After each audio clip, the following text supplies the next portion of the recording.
Hello बच्चों, चलिए प्रश्न को पढ़ते हैं और समझते हैं। यदि 2i cap minus 3j cap plus k cap तथा minus 2i cap plus 3j cap minus k cap का योग होगा और इसके लिए हमें विकल्प दिए गए हैं ए, बी, सी और डी, और हमें इनमें से सही विकल्प बताना है। प्रश्न को हल करने से पहले हम प्रश्न के लिए मुख्य अवधारणा लिखेंगे।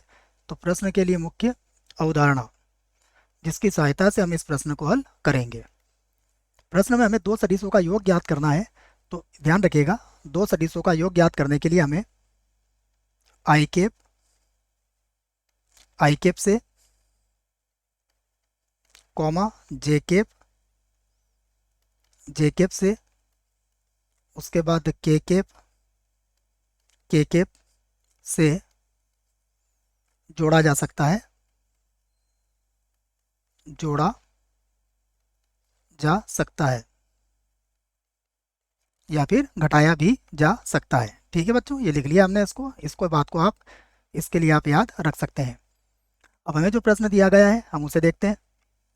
देखिए, ये है 2i कैप, तो यहाँ लिख लिया मैंने 2i कैप माइनस का 3j कैप और प्लस का हो गया k कैप। इस तथा हमें इसको इसमें क्या जोड़ना है, तथा कर लेता हूँ मैं। सबसे पहले प्रश्न के हिसाब से देखें तो तथा माइनस का 2i कैप प्लस का 3j कैप प्लस का 3j कैप माइनस का k कैप का योग हमसे पूछा गया है। तो बराबर हो जाएगा फिर से 2i कैप माइनस का 3j कैप और प्लस का k कैप, फिर प्लस कर लेंगे। तो देखिए ये हो जाएगा माइनस का 2i कैप, उसके बाद होगा प्लस का 3j कैप और माइनस का हो जाएगा k कैप। अब इन्हें जोड़ के हमारा उत्तर हम दे सकते हैं। जैसा मैंने कहा, आई वाला आई वाले से जुड़ जाएगा, तो 2i में से 2i घटेगा तो कितना मिलेगा हमें, मिलेगा 0i कैप 3j, और ये माइनस का 3j और प्लस का 3j, तो ये हो जाएगा 0j कैप। ये हो गया 0j कैप, और k कैप में से k कैप घटेगा तो ये हो जाएगा 0k कैप।